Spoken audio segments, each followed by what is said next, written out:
Dari semua koleksi pisau yang teman-teman punya di rumah, pernah nggak teman-teman bertanya kalau misal pisau ini emangnya punya performa terbaik ketika nanti dipakai?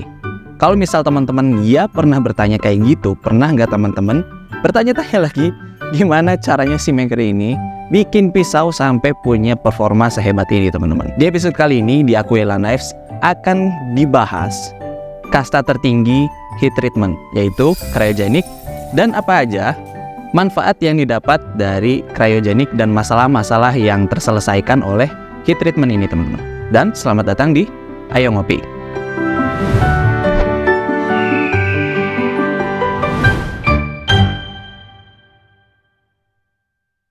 Edge retention mungkin jadi salah satu faktor utama ketika teman-teman mau bikin pisau dan beli baja modern terbaru 2024 teman-teman. Tapi apakah baja modern yang terbaru selalu memiliki edge retention yang oke, teman? Jawabannya tidak selalu, karena baja yang begitu kompleks di tahun 2024 ini itu mesti diiringi dengan proses treatment yang baik dan benar dari awal bahan mentah sampai akhir menjadi pisau, teman-teman.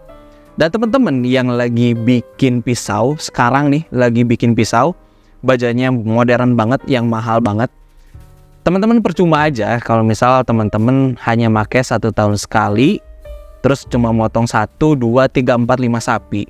Jadi teman-teman nggak akan ngerasain itu gimana awet tajamnya, karena cuma motong 5 sapi teman-teman. Jadi untuk merasakan keawetan tajam itu, teman-teman mesti pakai pisaunya itu secara repetitif. Secara repetitif itu apa sih Kang Haji? Ya makanya berulang-ulang, berkali-kali, itu namanya repetitif. Jadi kayak misal motong daging, teman-teman, kalau misal teman-teman lagi pakai di dapur, terus lagi outdoor, itu pasti teman-teman pakai pisaunya secara repetitif alias berkali-kali teman-teman. Dibanding teman-teman yang cuma pakai 1 tahun sekali gitu ya, cuma motong 1-2 sapi, terus alah mbak juga paling berapa ekor sih gitu kan. Apalagi di beberapa daerah yang misal kurbannya itu gede banget ya, gede banget, terus sapinya mungkin cuma 5 tapi besar gitu. Jadi ya nggak akan kerasa buat teman-teman yang beli baju bagus tapi makanya cuma segitu doang teman-teman. Nah, seperti yang udah dikutip di awal video teman-teman, di episode kali ini kita akan bahas treatment cryogenic. Jadi teman-teman yang nggak tahu cryogenic itu apa, cryogenic itu fase di mana pisau ditempatkan di suhu minus 80 sampai 100 derajat Celcius teman-teman. Jadi istilahnya untuk awal suhu 0 itu, di bawah suhu 0 itu dia istilahnya sub-zero ya. Jadi proses di mana yang teman-teman mesti tahu dulu nih, 2 istilah ini, austenit dan martensit. Jadi proses austenit ini yang terjadi ketika teman-teman yang ya udah tahu lah ya, kalau misal pisau ini mesti melalui proses normalizing dulu di awalnya ketika beres grinding itu ya teman-teman. Terus setelah di normalizing, di quenching, nah itu proses austenit itu ada ketika suhunya ada di suhu kritis alias non magnetik, biasanya ada di 1875 derajat Celcius ya kalau nggak salah. Jadi itu suhu kritis di mana ya bajanya lagi bergerak-gerak, terus di quenching. Nah, proses quenching itu ketika pendinginan secara cepat itu adalah proses martensit. Ketika proses martensit itu tidak ada satupun baja yang di quenching itu punya martensit yang sempurna teman-teman.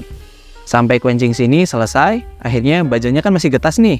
Akhirnya kita proses ke tempering di suhu yang bajanya itu bereaksi di suhu temper.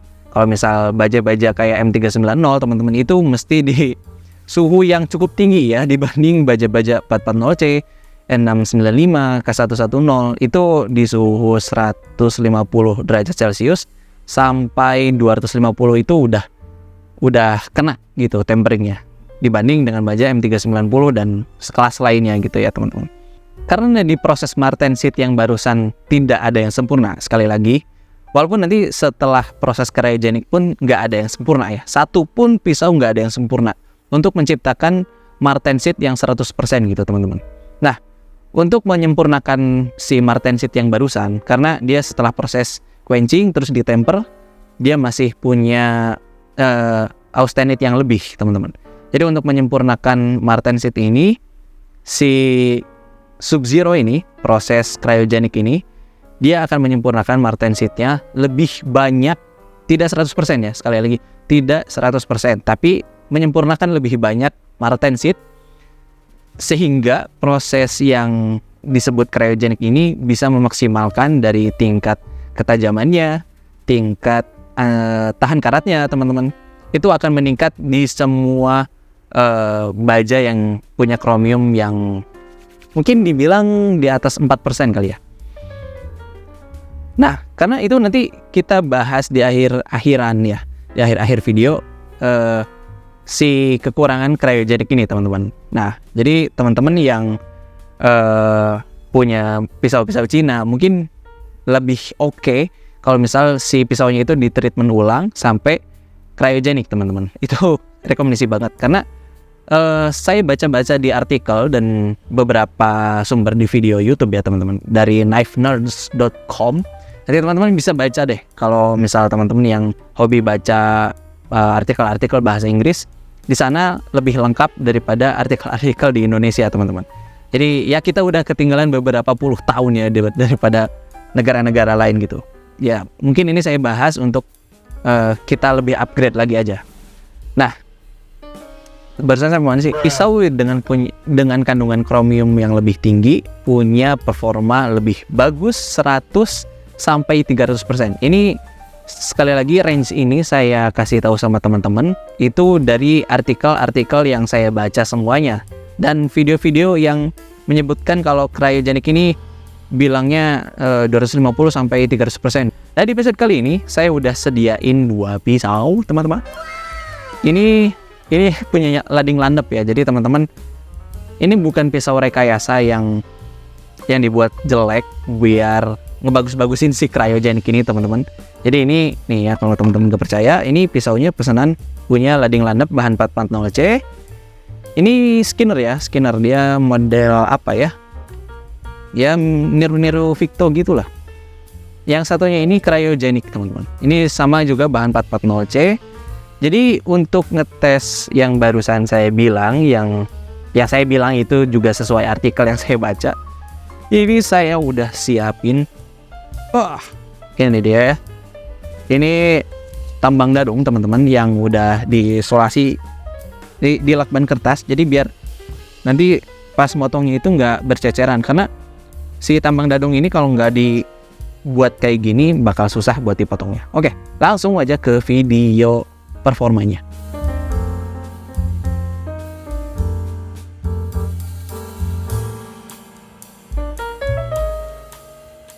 Oke teman-teman, ini ada 2 pisau. Jadi saya juga udah sediain pulpen dan kertas buat nyatet teman-teman. Nah, ini nanti kita akan catat seberapa jauh pisaunya bisa motong tambang dadung ini teman-teman, sampai tumpul. Ini kita slice kertas dulu ya. Ini slice kertas dulu. Semuanya udah oke. Semuanya udah oke banget. Ini yang 440C tanpa cryo. Ini yang cryo teman. Tuh. Udah oke, semuanya udah oke. 1. Masih enak. Iyalah, awal-awal. 2. 3. 4. 5. 6. 7. 8. 9. 10.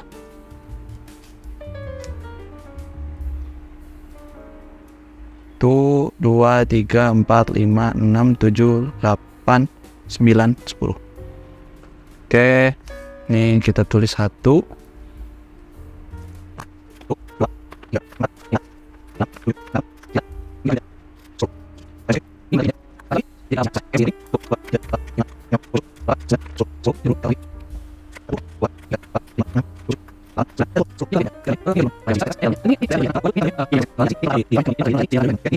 Jadi per satu ini 10. Jadi udah 40, kita lap dulu. Apakah dia masih bisa sayat kertas? Masih teman-teman. Ini masih mulus banget ya. Oke. Oh, fuck.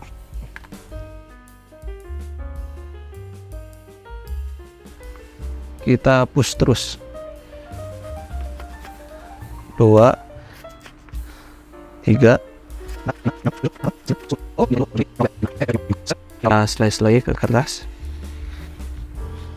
Oh, di sini ya. Ada mana-mana teman-teman. Ada kurang mulus ya. Sebelah sini nih tuh. Oke. 50 sayatan teman-teman. Bahan 440. Non cryogenic. Kita lanjut lagi.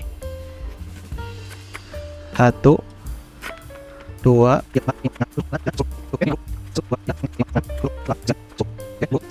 lanjut.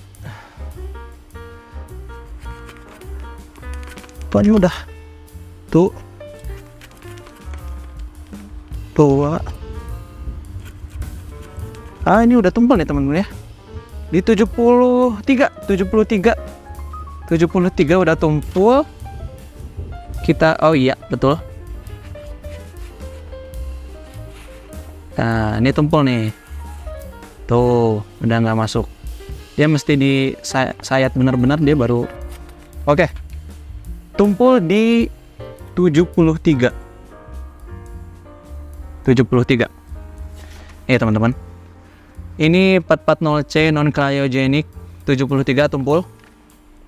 Kita cobain ke yang cryogenic. Oke, ini jadi kita potong dulu. 73. Kita tes sejauh mana yang cryogenic. Oke, bismillah.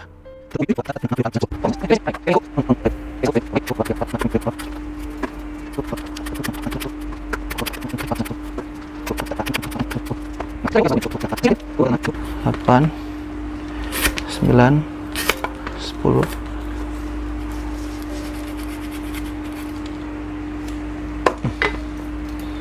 Oke, kita cek dulu di 60.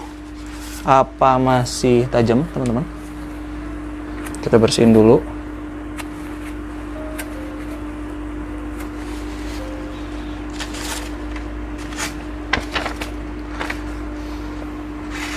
Wow, masih halus ya.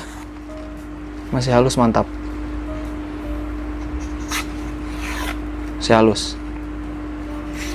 Dia nggak terlalu tumpul sih.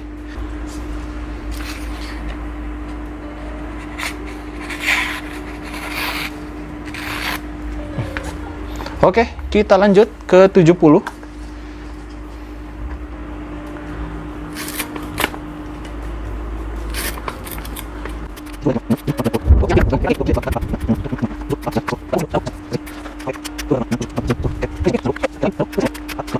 Dan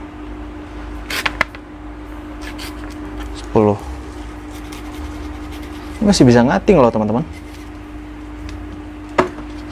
100.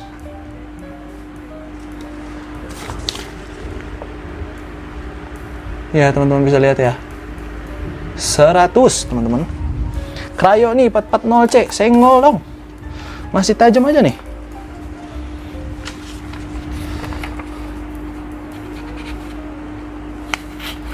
Wow, udah lumayan agak ini nih ya di 100, tapi masih bisa nyayat teman-teman.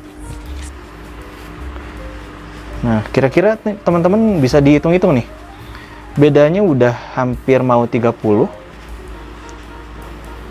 Karena motong si tambangnya masih ringan teman-teman. Ini masih ringan, jadi kita masih bisa lanjut ini. Tuh, ini masih bisa teman-teman. Oke. Tapi ini nggak ada putih-putihnya ya.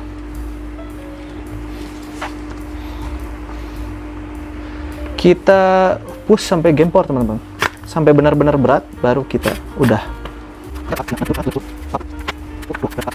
9, 10. Wow, 120 teman-teman. Coba ya. Apa teknik motongnya yang salah? Tapi ini udah nggak bisa, teman-teman. Ini udah nggak bisa motong.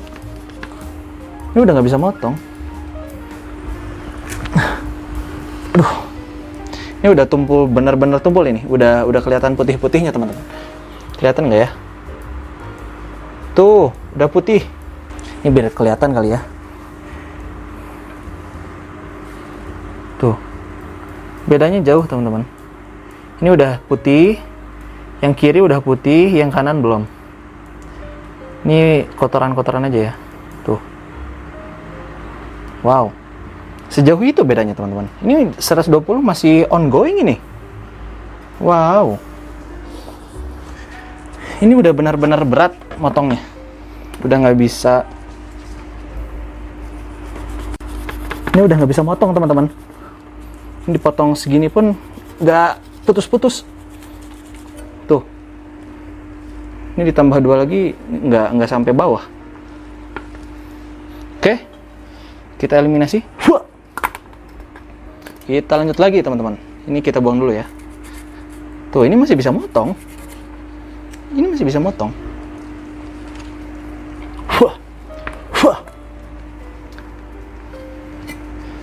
Oke. Mulai lagi. Tuh, ini masih enak, teman-teman. 2 3 4 5 6 7 8. Ini puskat aja masih enak nih buat tambang dadung ya. Tuh 2 3 4 5 6 7 8 9. Tuh 10. Ini aduh, gila sih. Saya nggak tahu performanya sampai kayak gini. 130, teman-teman.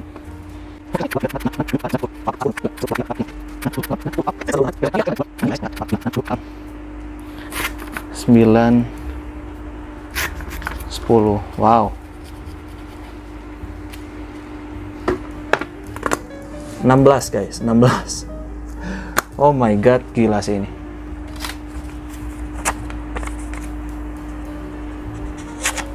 Masih bisa, teman-teman. Ini masih bisa ya. Sayanya yang malah capek nih. Masih bisa, teman-teman. Nih kita pakai keras baru ya. Kalau slice tisu ini nggak mungkin, cuma masih slice kertas masih oke, teman-teman. Tuh.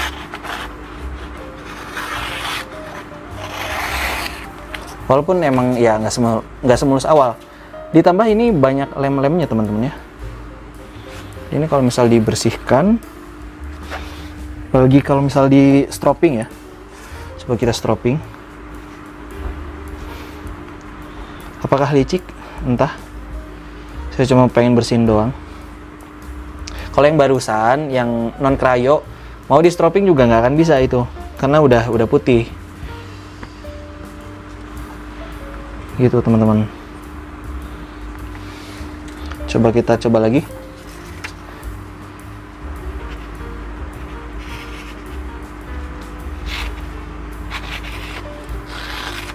Udah nggak enak ya, cuma dia masih tajam, teman-teman.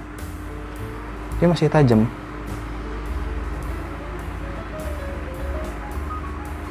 Ini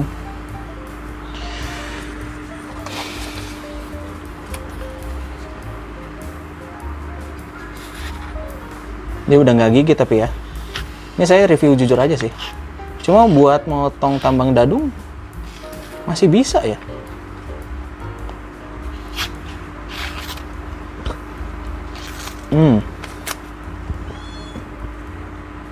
Wow, cryo, teman-teman. Bedanya kita udahin aja sampai sini kali ya. Ini bedanya lumayan jauh, teman-teman. Ini di 16 masih bisa push-cut tambang dadung. Ini di 73 digesek-gesek udah nggak bisa, teman-teman. 160, 73. Perbandingannya berapa tuh? Berapa persen? Wow, gila. Oke, kita balik lagi ke camp awal kita. Ini mungkin udah capek nih guys, tangan saya guys. Aduh. Bentar lagi juga mau hujan, jadi kayaknya kita udahin aja. Jadi ini bentar. 1 nih ya, hitung lagi ya. 1 2 3 4 5 6 7 sama ini 3. Mantap. 73, dan ini yang di cryo, teman-teman. Ini banyak banget. Gila ini. 160 masih bisa puskat tambang dadung, teman-teman. Selai kertas enggak ya? Selai kertas enggak. Kita patokannya tambang dadung yang tebalnya 2 cm, teman-teman. Yang diameternya 2 cm. Jadi untuk kesimpulannya jelas cryogenic lebih menang. Walaupun memang kalau misal di sayat kertas itu udah nggak mungkin ya. Nggak mungkin, apalagi buat sembelih. Karena kita ini masih bisa loh ya. Tapi kalau yang ini udah bener-bener nggak bisa. Karena dia udah tumpul banget, teman-teman. Barusan di tambang dadung juga udah nggak bisa, teman-teman. Ya, itu mungkin untuk episode kali ini. Kesimpulannya jelas cryogenic akan jauh lebih menang. 100% lebih ini ya, 100% lebih daripada yang tidak di cryogenic, teman-teman. Jadi teman-teman yang lagi bikin pisau yang baru sampai heat treatment, kalau misal udah masuk handle ya mungkin nggak bisa diulang lagi, kecuali mau dibongkar lagi. Teman-teman bisa di retreatment sampai cryogenic. Di Aquila tempatnya ada. Jadi untuk kedepannya mungkin bilah-bilah yang mahal itu akan kita treatment sampai cryogenic buat dapat performa yang lebih daripada bilah yang tidak di cryogenic, teman-teman. Oke, mungkin sekian aja di episode yang kotor-kotoran ini, banyak banget sampahnya. Di episode yang kali ini, semoga ini bisa jadi gambaran teman-teman kalau misal nanti pengen bikin bilah tapi bahan yang kurang bagus, kayak model pisau-pisau Cina yang stainlessnya tinggi, teman-teman bisa dicobain treatment sampai cryogenic. Itu dijamin performanya jauh lebih daripada yang tidak di cryogenic, teman-teman. Dan teman-teman yang lagi bikin pisau-pisau punya chromium cukup tinggi, walaupun belum masuk kategori stainless, tapi dari mulai ini deh ya, biar teman-teman punya gambaran nih, dari mulai bahan yang chromiumnya 4%, teman-teman saya saranin untuk treatment sampai cryogenic. Itu sepengaruh itu, teman-teman. Oke, jadi mungkin ya gitu aja. Saya mohon maaf kalau ada salah-salah kata, agak balelol juga, dan videonya mungkin agak lama ya, teman-teman ya. Jadi ini bener-bener nunjukin kelebihan cryo. Masalah kekurangan cryo ya barusan udah disebutin di kutipan-kutipan sebelumnya. Waktunya beres-beres dan ini mau hujan. Kita berjumpa lagi di episode selanjutnya. Sampai jumpa di episode selanjutnya, teman-teman.